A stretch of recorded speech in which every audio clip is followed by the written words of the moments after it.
जहाँ पे बहुत बारिश होती है उसकी सॉइल थोड़ी सी अम्लीय होती है।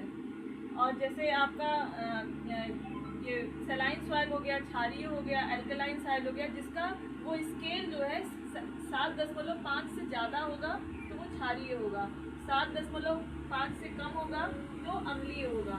लेकिन हमारी मिट्टी के लिए सबसे अच्छा जो पीएच है वो 6.5 से 7.5 है, यानी कि न्यूट्रल पीएच। तो अगर न्यूट्रल पीएच रहता है तो ही पोषक तत्व वो घुलनशील अवस्था में पौधों को मिल पाता है। मतलब मैं ये बता रही हूँ कि अगर 7.5 से ज़्यादा हुआ तो ना आपको फास्फोरस मिलेगा, ना आपको जिंक मिलेगा, ना आपको आयरन मिलेगा, ना आपको एल्युमिनियम। तो अगर ये नहीं मिलेगा तो फिर हम क्यों उर्वरक डाल रहे हैं? तो हमको सबसे पहले अपनी मिट्टी की जांच करानी पड़ेगी कि मिट्टी में जांच करके हम ये पता करें कि हमारी मिट्टी का पीएच क्या है। तो पीएच ही बताएगा कि मिट्टी में जो भी हम उर्वरक डाल रहे हैं वो घुलनशील होगा कि नहीं होगा।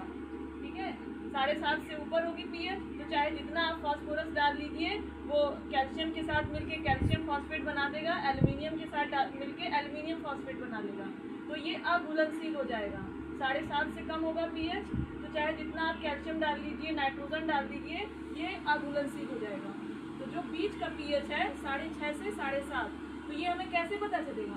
सॉइल टेस्टिंग करके, मृदा परीक्षण करा के, जैसे अपने शरीर का जांच कराते हैं वैसे मिट्टी का भी जांच कराना चाहिए।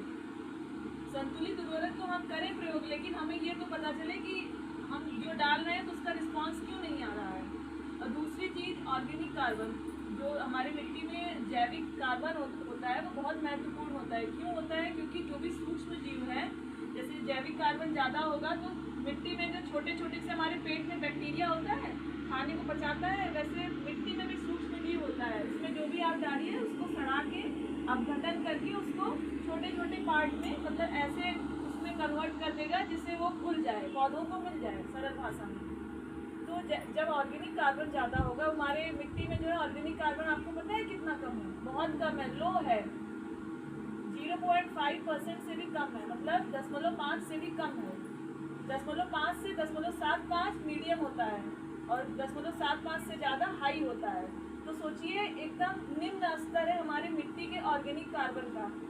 तो ऑर्गेनिक कार्बन और पीएच, ये दो चीज़, मतलब ये बहुत बेसिक चीज़ है कि दो चीज़ ये डिसाइड करती है कि आपका जो भी आप खाद उर्वरक डाल रहे हैं वो घुलेगा कि नहीं घुलेगा।